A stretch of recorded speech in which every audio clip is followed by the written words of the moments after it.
Assalamualaikum warahmatullahi wabarakatuh. Halo teman-teman podcast Kataloka. Selamat datang di channel YouTube Penerbit Data Pustaka. Ruang berbagi cerita, gagasan dan suara-suara yang kerap luput dari perhatian. Tentunya tetap bersama Ayu Nosa di sini ya teman-teman. Nah, pendidikan sering kita sebut sebagai jembatan menuju masa depan kan ya. Namun bagi sebagian anak, jembatan itu terhenti di tengah jalan bukan karena mereka tidak ingin belajar, tetapi karena keadaan memaksa mereka berhenti melangkah. Nah, di episode kali ini ya teman-teman, kita akan bahas tema tentang banyaknya anak putus dan tidak melanjutkan sekolah. Sebuah realitas sosial yang masih menjadi persoalan serius di sekitar kita. Bersama dengan seorang penulis, kita akan melihat isu ini bukan hanya dari angka dan statistik, tapi dari cerita, pengalaman, dan refleksi kemanusiaan yang hadir melalui tulisan. Harapannya obrolan ini tidak hanya membuka mata, tetapi juga mengetuk empati kita semua bahwa setiap anak berhak memiliki mimpi dan setiap mimpi layak diperjuangkan. Mari kita mulai perbincangan hari ini. Sebelum itu kita sapa dulu nih teman obrolan Nosa pada episode kali ini. Kita sapa dulu. Halo Kak Imam. Halo Kak, Halo Kak, gimana nih kabarnya Kak Imam nih hari ini? Alhamdulillah baik Kak. Oke, boleh dong Kak Imam kan tak kenal maka tak sayang nih Kak Imam. Boleh banget memperkenalkan secara singkat saja ke teman-teman pendengar podcast Katalokan nih Kak Imam. Siapa sih sebenarnya Kak Ya, Imam ini gitu? ya izin ya Kak, perkenalkan nama lengkap Imam Syafi'i, biasa dipanggil Mang Imam Kak. Di portal web mangimam.id jadi panggilan di apa di dunia pena atau di dunia aktivis begitu. Biasanya manggil Mang Imam gitu. Kebetulan memang tinggal di Bandung, kemudian lulusan UIN Sunan Gunung Jati Bandung, fisika. Kemudian manajemen pendidikan di Uninus, Universitas Islam Nusantara. Kemudian sedang melanjutkan semester akhir di Universitas Pendidikan Indonesia ya di jurusan Pendidikan Masyarakat dan Mas gitu. Gitu Kak. Terus sehari-hari memang lebih banyak di kegiatan pengelolaan atau bimbingan belajar serta eh, yang bimbingan anak putus sekolah Kak, yang memang fokus bagaimana kemudian mencari kemudian menyasar ya anak putus sekolah, kemudian membina dengan kegiatan-kegiatan di sekolah, kemudian sampai ke kemudian bisa melanjutkan apakah bisa kerja, bisa kuliah atau bisa berwirausaha. Itu kegiatan aktivitasnya Kak. Oke, mantap sekali ya teman-teman, teman obrolan Nosa di episode kali ini. Nah, untuk, awalan banget nih Kak Imam, boleh banget kan ya, Nosa, bertanya, eee, Kak Imam nih sebagai juga seorang penulis nih ya, kenapa sih Kak sangat tertarik pada isu pendidikan gitu? Iya, Kak, ya yang pertama memang kita latar belakang dari pendidikan, latar belakang dari kondisi yang memang dulu saya juga lebih banyak dibantu oleh orang lain baik sekolah beasiswanya maupun kuliah beasiswanya maupun bisa melanjutkan kuliah sehingga kemudian saya masuk di pendidikan. Begitupun ngajar hampir pernah ngajar itu sebelum berkeluarga itu 10 sekolah ya pagi siang sore sehingga dari pengalaman itu kemudian fokus ke sekolah yang dirintis oleh yayasan. Kemudian kita lebih banyak di kegiatan pendidikan non formal. Jadi kita kan kenal dengan pendidikan formal SD, SMP, SMA. Nah, kalau pendidikan non formal itu kayak kursus, bimbingan belajar, PKBM, pusat kegiatan belajar masyarakat, itu menjadi alternatif pendidikan selain pendidikan formal yaitu pendidikan non formal. Ya, selebihnya ada pendidikan informal yang kita dapat dari YouTube, dari keluarga, dari informasi-informasi yang kita dapat tidak di pendidikan formal maupun di non formal gitu Kak. Terkait dengan isu memang pendidikan ini menjadi apa ya? Menjadi faktor utama dalam kebangunan dalam kemajuan atau pembangunan bangsa. Ya selain kesehatan dan yang lainnya. Tapi pendidikan ini menjadi penting untuk kita ulas, untuk kita bahas dari akarnya sampai ke prosesnya, sampai ke solusinya. Kita cari akar masalahnya apa, kemudian harus dilakukan apa, kemudian bagaimana hasil atau dari output ya. Kalau dari input, proses output, bagaimana ke depan di pendidikan kita. Sebenarnya hanya karena kesibukan dan aktivitas di sekolah, di bimbel, di PKBM. Jadi itu aja yang digarap Kak. Karena tema-tema lain saya pikir adalah porsi-porsi lain yang mengambil gitu Kak. Gitu. Sehingga difokuskan Oke. ke hal-hal putar pendidikan gitu Kak. Oke, mantap Kak Imam. Nah, kalau pertama kalinya nih, Nosa mau bertanya ke Kak Imam, kapan pertama kali Kak Imam ini menyadari bahwa persoalan anak putus sekolah ini sangat dekat dengan realitas sosial kita, Kak? Ya, sebenarnya eh, isu isu anak putus sekolah, isu tidak melanjutkan, isu anak tidak tidak melanjutkan itu pasti akan menjadi tahun ke tahun akan menjadi bahasan ya. Tapi memang sejak lulus S1, sebelum lulus S1 kan saya udah ngajar ya. Udah ngajar di sekolah formal, mengikuti beberapa sekolah akreditasi, banyak yang ada masalah keluarga, ada masalah ekonomi, ada masalah perundungan, ada masalah bullying gitu, ada masalah broken home keluarga. Jadi ada juga anak yang memang tidak bertahan di sekolah formal, di sekolah negeri maupun swasta. Sehingga kemudian kalau tidak dilanjutkan, maka dia stuck di situ, tidak bisa berkarir begitu. Nah, itu kurang lebih di 2001 saya ke Bandung tuh sudah bergerak di di isu-isu pendidikan, baik demonstrasi ke jalan maupun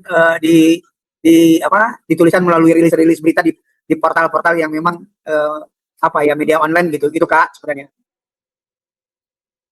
Oke Kak, dengan hasil pengamatan atau pengalaman dari Kak Imam yang sudah dijelaskan barusan ya, banyak sekali faktor-faktor yang muncul yang mengakibatkan teman-teman atau bahkan anak-anak Indonesia itu putus sekolah kayak gitu. Nah, terkait faktor-faktor tersebut, apakah ada stigma sosial yang melekat pada anak-anak yang tidak melanjutkan sekolah, Kak?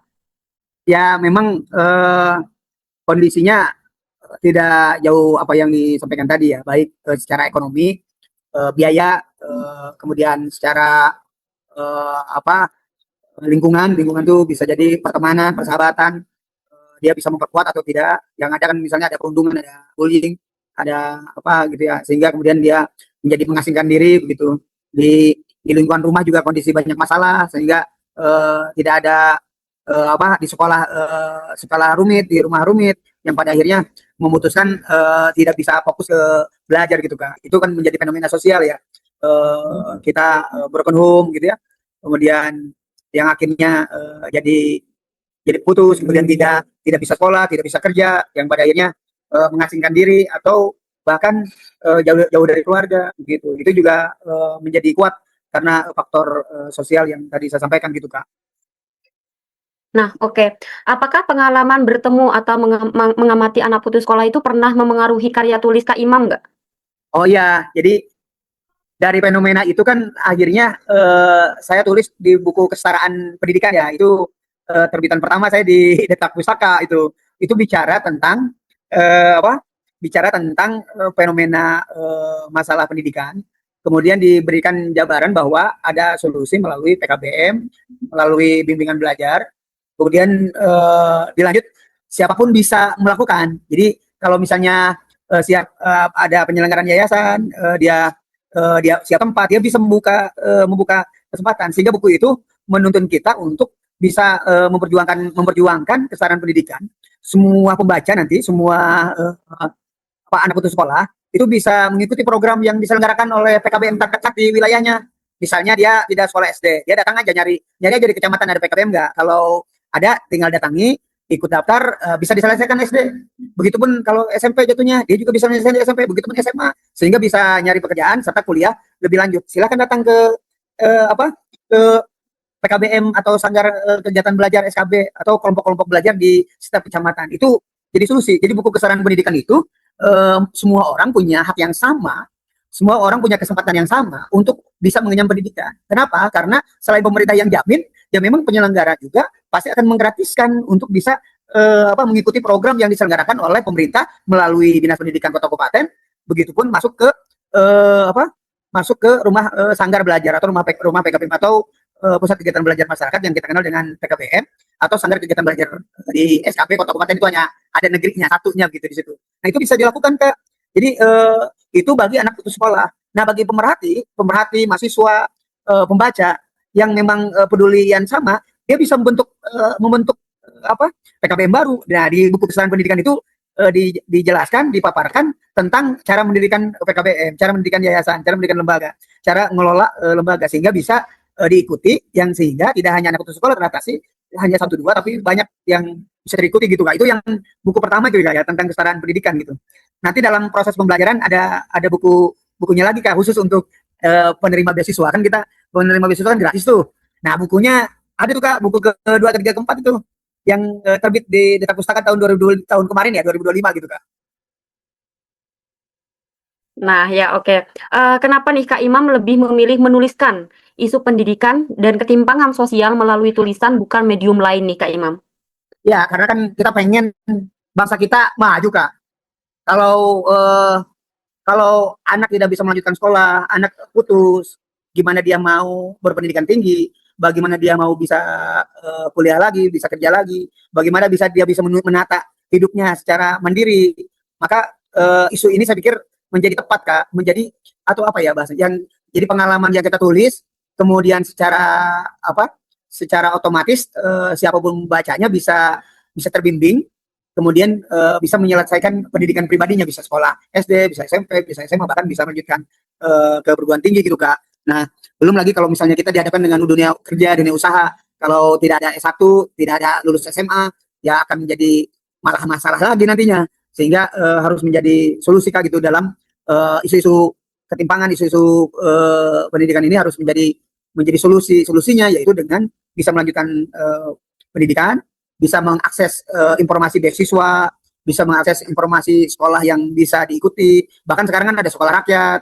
Kalau di Jabar nanti ada sekolah maung gitu ya. Kalau di Indonesia kita sekarang kota kabupaten udah ada sekolah rakyat yang memang untuk miskin ekstrim, untuk yang tidak mampu sama sekali, itu dengan sendirinya dia sudah ada golongan yang bisa menerima pendidikan sekolah rakyat gitu kak. Sehingga mudah-mudahan ini bisa mengurangi angka putus sekolah, bisa mengurangi anak tidak melanjutkan sekolah, sehingga saya pikir nasib kita, nasib pribadi, nasib keluarga, nasib bangsa ini lebih baik gitu kak, lebih jauh lebih baik gitu kak.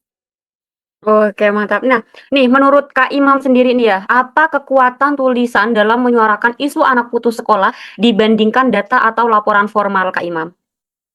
Meskipun memang kita serba digital, tapi Mm-mm. kan buku bisa diakses ya, baik e-book maupun buku secara langsung, Iya. baik perpustakaan maupun sekarang kan perpustakaan itu ada sekolah, ada pemerintah, ada rumah juga mudah-mudahan termotivasi semua pendengar, semua pembaca ini mendengar, teman-teman semuanya bisa punya perpus sendiri di rumah masing-masing gitu. Nah terkait dengan pengaruh, saya pikir akan menjadi besar kecenderungan pembaca, motivasinya kemana begitu. Maka saya memilih segmen yang memang pemerhati pendidikan, memang yang dinamika masalah pendidikan dengan solusinya, sehingga kemudian menjadi alternatif untuk bisa menuntun, bisa membimbing semua pembaca termotivasi untuk bisa punya semangat tinggi untuk melanjutkan pendidikan setinggi-tingginya. Jangankan buat pribadinya, kelak buat anak cucu, buat keluarga, buat apa penerus-penerusnya lah begitu kak, begitu.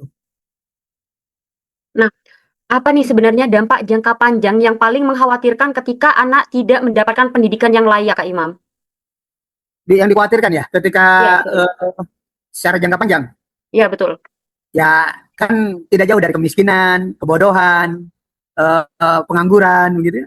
Kemudian kondisi jadi keluarga yang tidak bisa apa? Tidak bisa menjadi penolong, kan yang ada menjadi sampah masyarakat begitu. Menjadi masalah untuk pribadi dan keluarganya. Nah, secara jangka panjang tentu berharap pemerintah, kita semua berharap semuanya bisa terakomodasi secara baik, bisa melalui program beasiswa pemerintah gratis, banyak lah, ada PIP, ada KIP. Nah ini juga bisa diikut serta oleh semua anak bangsa gitu. Jadi tanpa ada pesimis, tanpa ada menyerah, sedikit bisa untuk mengakses. Nah tinggal sejauh mana mengakses pendidikan, beasiswa pendidikan itu untuk bisa diikuti sehingga nantinya menjadi investasi jangka panjang. Saya pikir kebodohan, kemiskinan itu akan kerap apa tidak mendekati ke orang-orang yang berpendidikan. Mudah-mudahan orang yang berpendidikan itu menuju atau mendekati kesuksesan, keberhasilan, kesejahteraan begitu. Sehingga menjadi kemenangan pribadi maupun keluarga atau kemajuan bangsa kita gitu Kak. Oh, oke, jadi itu ya teman-teman, hubungan antara eh, anak putus sekolah dengan lingkungan kemiskinan dan ketimpangan sosial itu benar-benar sangat dekat ya kaitannya.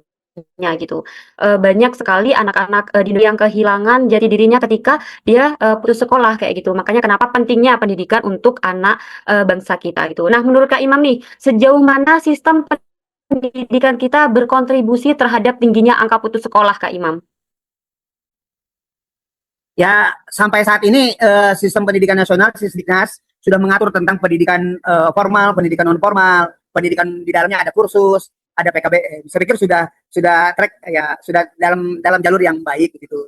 Saya pernah ikut demonstrasi terkait dengan perubahan Undang-Undang Sisdiknas di Jakarta ya di 2 tahun yang lalu terkait dengan perubahan sistem pendidikan non formal ya yang mau digabung dengan pendidikan formal. Tapi kemudian pendidikan formal dengan non formal menjadi bagian terpisah sehingga tapi punya porsi yang ada kaitan dengan pendidikan non formal SD dengan paket A dengan dirjen SD, B dengan dirjen SMP, C dengan dirjen SMA, dia punya keterkaitan sehingga kemudian induk dari sekolah PKBM itu ada di pendidikan non formal PNFI, begitupun dengan pendidikan formalnya ada kaitan dirjen-dirjen yang Kemendikdasmen ya yang terkait dengan program penyelenggaraan pendidikan non formal dan formal. Secara anggaran juga sudah di backup oleh pemerintah, baik sekolah formal maupun non formal.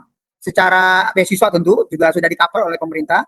Secara bantuan sarana prasarana juga pemerintah sudah membantu. Hanya tinggal barangkali peningkatan-peningkatan di satuan pendidikan atau di wilayah kita masing-masing, Kak. Jadi dalam hal penyelenggaraan pendidikan untuk mengatasi anak putus sekolah, tracknya sudah ada, gitu. Jalurnya sudah ada panduannya. Tinggal nanti dari pusat ke kota kabupaten ke apa ke sekolah non formal baik SKB maupun PKBM maupun sanggar-sanggar yang lainnya, sehingga itu bisa mengurai, bisa mengatasi anak tidak sekolah ATS ataupun anak putus sekolah gitu, Kak. Ya kita apresiasi lah pemerintah sudah membantu terkait dengan kekurangan dan hal yang lain. Saya pikir menjadi rekomendasi nanti kekurangan-kekurangannya untuk bisa didengar oleh para pimpinan dan pejabat kita terkait dengan sistem pendidikan, karena tiap tahun pasti ada inovasi, tiap perubahan menteri juga ada inovasi. Saya pikir kita dorong gitu, Kak, dorong bersama gitu, Kak. Oke, bagus. Benar sekali ya Kak Imam. Nah, sebelum kita lanjut ngobrol nih ya teman-teman pendengar podcast Kataloka, Nosa ingin memberikan informasi ke teman-teman di video berikut ini. Jadi teman-teman jangan kemana, tetap di video ini. Jadi ini adalah informasi untuk teman-teman semuanya. Selamat menonton. Kalau misal buku kamu dibajak, gimana? Udah capek-capek nulis, malah dipakai tanpa izin. Rugi banget kan? Mau ngurus haki tapi ribet dan makan waktu. Dengan paket terbit all-in-one, kami bantu buku kamu terbit lengkap dengan haki. Kami siap bantu urus ISBN, layout, editing, desain cover, sampai promosi dan penjualan marketplace. Sebagai penulis, kamu dapat free 15 eksemplar dan royalti 15%. Jangan sampai kelewatan promonya ya. Hubungi kami sekarang. Oke teman-teman, kembali lagi ya bersama dengan Nosa di episode kali ini dan juga yang menemani Nosa nih di episode kali ini yaitu ada penulis kita Kak Imam. Oke, kita lanjut ngobrol nih ya Kak Imam. Tadi kan sudah dijelaskan bagaimana kontribusi atau sistem yang sudah berlaku di negara kita Indonesia ini. Nah, di sini juga Nosa mau bertanya nih ke Kak Imam. Apa sih sebenarnya peran orang tua dalam mencegah anak berhenti sekolah, terutama di kondisi ekonomi yang sulit. Nah, ini kan sebuah pertanyaan yang banyak menjadi pertanyaan di luar sana nih, Kak Imam. Kan orang tua ya? Iya, betul. Ya, orang tua dari sejak lahir sampai anak kita dewasa, ini menjadi sangat penting ya, keterlibatan dalam pendidikan keluarga. Pendidikan informal itu didapatkan di keluarga. Jadi motivasi, semangat hidup, hukum keluarga, budaya itu bisa diperoleh di keluarga. Maka orang tua menjadi penting dalam keberlangsungan anak-anak kita untuk masa depan. Tidak sedikit anak-anak yang mohon maaf misalnya anak-anak yang berkemum, anak yang kemudian lari ke jalanan, kemudian anak yang putus sekolah itu pasti jauh dari edukasi pendekatan orang tua ke putra putrinya gitu, ke anaknya gitu. Nah, harapan besar mudah-mudahan orang tua punya peran besar dalam mendampingi keberlangsungan belajarnya keberlangsungan agamanya, kalau ibadah ya kalau di Muslim sholatnya, kemudian mengajinya, kalau di agama lain barangkali dengan pendekatan agama lain, dengan lingkungannya, bagaimana dengan tetangga, dengan saudara, sehingga kemudian circle sekolah, circle di lingkungan itu bisa mendorong, membantu, memperkuat integritas putra putrinya. Maka orang tua diharapkan punya semangat untuk bisa mendampingi, membimbing anak-anaknya untuk kelak kedepannya nasibnya lebih baik daripada orang tua, begitu Kak. Oke, nah kalau peran sekolah nih Kak Imam, bagaimana peran sekolah dan guru dalam menjaga anak agar tetap bertahan di dunia pendidikan? Soalnya kan nanti peran orang tua udah ada lembaga ini Kak Imam. Ya, sekolah sebagai institusi ya, institusi institusi lembaga pendidikan, sebagai turunan dari kepentingan pemerintah, kepentingan masyarakat, maka sekolah menjadi penentu dalam mengenyam pendidikan. Tidak hanya pada persoalan mendapatkan strata atau ijazahnya saja, baik ijazah SD, SMP, SMA, S1 dan berikutnya, tapi kemudian mendapatkan pendidikan, baik pengetahuan, pendidikan agama, dan pendidikan karakter dan pendidikan yang lainnya, itu diperoleh secara mendalam, sehingga kemudian dipelajari di lingkungan sekolah, sehingga memposisikan bahwa sekolah juga bisa menentukan nasib masa depan anak dengan prestasi, dengan kualitas individu yang memang diajarkan oleh guru, yang diajarkan oleh lingkungan sekolah, sehingga sekolah sesuai dengan kurikulum standar kepentingan pemerintah, standar pendidikan nasional, dia diterapkan, kemudian ditambah dengan kepentingan lokal, kepentingan budaya lokalnya, kepentingan pemerintah daerahnya, kepentingan sekolahnya itu sendiri, baik dari dalam yayasan ataupun sekolahnya punya program kerja, nah, dia punya kepentingan untuk membentuk prestasi, membentuk karakter, membentuk manusia yang unggul di sekolah, begitu secara formal tentu, sehingga guru dan pihak sekolah, baik waka siswa, humas dan yang lainnya, menjadi penentu dalam keberlangsungan anak di sekolah. Hanya memang terbatas di sekolah kan, tapi kan nilai budi luhur, kemudian ketakwaan, kemudian disiplin, kemudian prestasi belajar, memahami materi, itu juga jauh lebih penting gitu Kak. Iya, betul sekali ya Kak Imam. Nah, ini kan tadi sudah dijelaskan oleh Kak Imam mengenai bagaimana peran pemerintahan kita, terus peran orang tua ya sebagai lingkungan keluarga seperti itu. Terus juga peran institusi atau lembaga pendidikan. Nah, sekarang menurut Kak Imam bagaimana dunia literasi dan penerbitan dapat berkontribusi dalam mengurangi persoalan anak putus sekolah Kak Imam? Ya, dunia literasi saya pikir anak lebih banyak membaca akan mendekati ke membuka jendela wawasan gitu ya, jendela wawasan, jendela dunia lah gitu ya, bagaimana nama wawasan dengan literasi buku-buku yang menunjang.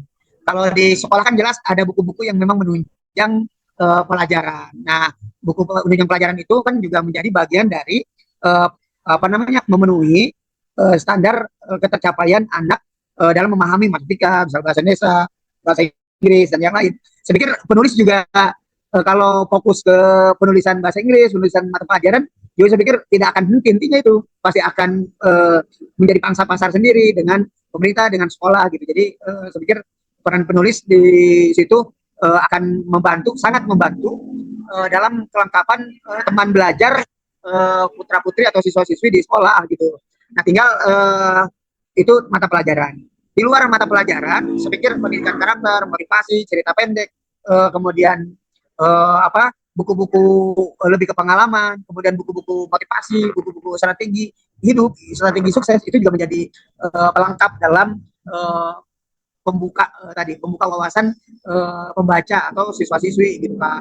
Nah, kalau saya kan kemarin karena kita bergerak di paket C, paket B, paket A, maka menurut saya buku tentang buku pintar paket C setara SMA, kemudian buku pintar paket C setara SMP, paket C setara SD gitu, paket A setara SD. Jadi buku-buku itu bisa menjadi lengkap di PKBM atau di sanggar kegiatan belajar atau di tempat kita tempat bernaung Kak gitu. Jadi mereka bisa gratis bukunya, dapat program beasiswanya, bisa bayar bukunya, bisa gratis sampai lulus di paket C-nya. Saya pikir bisa menjadi solusi lah begitu dalam dalam penyelesaian peran literasi dalam eh, sekolah, dalam mengatasi anak putus sekolah. Nah, tinggal bagaimana kelebihannya. Misalnya ketika tadi saya bilang bahwa paket A, B, dan C dia punya, kemudian dia ikut sekolah, kemudian dia punya ijazah, dia bisa kerja. Tinggal bagaimana penambahan skill, Kak. Penambahan skill. Nah, penambahan skillnya, kelebihannya di mana? Nah, saya juga itu nulis tuh tentang urusan digital itu. Sehingga kemudian anak termotivasi untuk mengikuti perkembangan zaman gitu. Sehingga posisinya tidak hanya mendapat ijazah, tapi dapat punya kelebihan dan wawasan keterampilan yang bisa diasah, digali dari potensi anak-anak kita untuk kemudian bisa berikut serta ngembangin potensi gitu dalam hal digital. Saya pikir dalam literasi kita harus digencarkan, Kak, karena kan kalau kita jarang baca, kemudian motivasinya rendah membaca, ya saya pikir bagaimana nasib kita ke depan gitu ya. Kalau misalnya anak-anak kita lemah dalam membaca literasi, membaca buku, membaca apalagi kemudian kita masuk membaca penyelesaian masalahnya gitu. Membaca aja kita misalnya repot. Nah, oleh karenanya mudah-mudahan data pusaka nih bisa bisa menjadi menjadi solusi nih dalam peningkatan literasi bersama tentu para penulis yang ada di data pusaka gitu, Kak. Mudah-mudahan gitu, Kak, ya. Oke, nah sebelum sampai ke pertanyaan paling akhir banget, ini ada pertanyaan titipan ya Kak Imam, untuk Kak Imam dari pendengar kita. Eh, Jika boleh disampaikan secara personal, pesan apa yang ingin Kak Imam sampaikan kepada anak-anak yang terpaksa berhenti sekolahnya? Waduh, ini apa? Harus diurai. Jadi harus diurai. Jadi kalau bagi anak putus sekolah, ya jangan pesimistis, jangan berkecil hati, jangan kemudian berhenti stuck di situ. Silahkan cari peluang-peluang, silahkan baca literasi peluang-peluang, silahkan belajar dari literasi peluang-peluang, circle yang baik, wawasan yang baru, sehingga bisa meningkatkan motivasi untuk melakukan pendidikan setinggi-tingginya. Banyak peluang pemerintah beasiswa, misalnya kita tinggal akses, ikut SD gratis, SMP gratis, SMA gratis, kuliah pun bisa gratis, kan gitu tuh. Begitupun kalau misalnya sekarang putus sekolah, nyari aja PKBM atau SKB di sekitar daerah kita. Nah, udah dapat sekitar daerah kita, silakan daftarkan diri. Sudah daftar, tinggal ikuti program sampai lulus, sampai kemudian mendapatkan perolehan ijazah dan bisa melanjutkan studi dan kerja. Kalau keilmuan ya tinggal kita tambahkan, mau keterampilan apa? Keterampilan bahasa, keterampilan public speaking, keterampilan menulis misalnya ya. Mudah-mudahan nanti anak putus sekolah belajar banyak nih dari data pustaka, kemudian berkontribusi juga dalam penulisan di data pustaka. Kan itu juga bagian dari kelebihan, keunggulan kalian dari persona. Nah, lebih menjurus ya, saya sangat menerima konsultasi sekapanpun ya. Misalnya dia tidak bisa sekolah, putus di SD, di SMP, SMA. Dengan saya bisa gratis tuh ikut program, baik online maupun online. Jadi Kak, yang putus sekolah bisa ikut gratis. Bahkan nanti buku dari paket C cetak pustaka juga kita bisa gratisin, Kak. Nanti yayasan yang nanggung gitu, Kak. Nah, jadi belajarnya pakai buku cetak pustaka yang paket C tuh. Kemudian ijazahnya nanti dari yayasan. Prosesnya bisa 3 tahun. Kalau dia pernah kalau belum pernah sekolah 3 tahun, kalau sudah pernah sekolah SMP, SD di kelas 2, di kelas 3, nah itu bisa setahun, Kak. Bisa diproses dengan sesuai dengan mutasi atau pindahan dari asal sekolah. Belajarnya bisa online, Kak, bisa. Jadi saya pikir sekali lagi jangan putus sekolah, jangan putus semangat, jangan pesimistis, tidak berhenti di situ. Peluang masih sangat besar untuk merajut, untuk meniti masa depan kita semua, sehingga kita sangat berpeluang untuk bisa merangkul, bisa mengajak, bisa bersama-sama membimbing. Saya sangat terbuka nanti baik secara online ya WA ataupun WA Instagram, kita bisa berbagi pengalaman, berbagi motivasi untuk bisa selesai, bahkan bisa melanjutkan S1, S2, S3 begitu. Sehingga semua pendengar, semua pembaca di data pustaka bisa mengikuti program ini bagi anak putus sekolah, Kak. Nah, bagaimana pemerhati, misalnya pemerhati pendidikan misalnya melihat anak putus sekolah di daerahnya banyak, ayo tinggal kita cari solusinya, pendampingannya, bimbingannya, bukunya bisa yang diperoleh yang dari buku data pustaka tuh belajarnya. Nah, nanti keikutsertaan lembaganya nanti kita akan daftarkan ke PKBM terdekat atau lembaga yang memang bekerja sama dengan kita, sehingga tidak hanya menjadi pembicaraan bahwa anak putus sekolah harus disekolahkan, tapi ini mah anak putus sekolah panggil, kemudian kita kumpulkan, kita kasih buku pelajaran yang saya tulis, kemudian dia juga di akhir belajar di ujian dia punya ijazah kelulusan gitu, Kak. itu bisa gratis Kak gitu. Itu saja barangkali Kak sebagai solusi begitu. Oke. Oke, Kak Imam. Mungkin teman-teman pendengar kita itu salah satunya ada yang penggerak komunitas sosial atau pendidikannya Kak Imam. Mungkin teman-teman juga ingin membaca buku Kak Imam yang diterbitkan di Data Pustaka. Itu cara mendapatkannya gimana tuh Kak Imam? Cara mereka Oke, membelinya?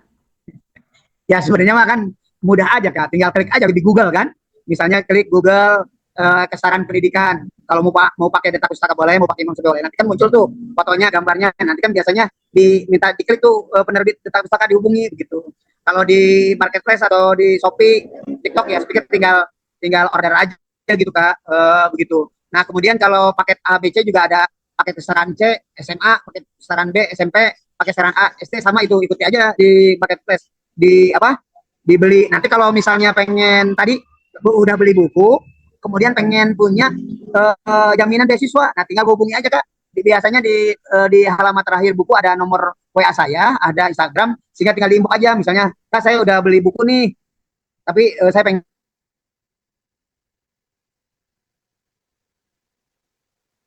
sekaligus jaminan beasiswa setelah SMA, nah ada WA aja Kak gitu. Saya pikir bisa itu ya. Oke, siap. Jadi teman-teman yang pengen banget membaca buku karangan dari Kak Imam ya, yang terbit di Data Pustaka, udah ada beberapa judul. Teman-teman bisa banget langsung ke ini ya, ke boleh IG Data Pustaka Toko, boleh juga lewat admin ya, kalau tidak mau ribet di WA, atau di marketplace kita ada di Shopee, di Tokopedia, ada di TikTok juga, di apa di website juga ada teman-teman ya. Nah, teman-teman yang ingin membaca e-booknya, teman-teman bisa di Gramedia Digital juga Google Playbook teman-teman seperti itu. Jadi teman-teman nanti no spill ya di link deskripsi di sini. Jadi teman-teman bisa langsung klik aja bukunya Kak Imam di situ. Nah, mungkin ini terakhir banget nih Kak Imam closing statement lah gitu. Ya, ya Ya, closing statement dari Kak Imam dari perbincangan kita nih. kalau mengutip Najwa Shihab, hanya pendidikan yang menentukan masa depan bangsa. Tanpa pendidikan Indonesia tidak mungkin bertahan. Jadi siapapun punya peran, punya porsi sendiri dalam memajukan bangsa kita. Guru, pemerhati pendidikan, kemudian pengelola sekolah, dia punya peran untuk membangun bangsa melalui pendidikan. Penulis juga punya semangat untuk memotivasi anak-anak bangsa untuk terus berpendidikan tinggi, punya kecerdasan yang lebih, punya wawasan yang lebih melalui literasi yang ada.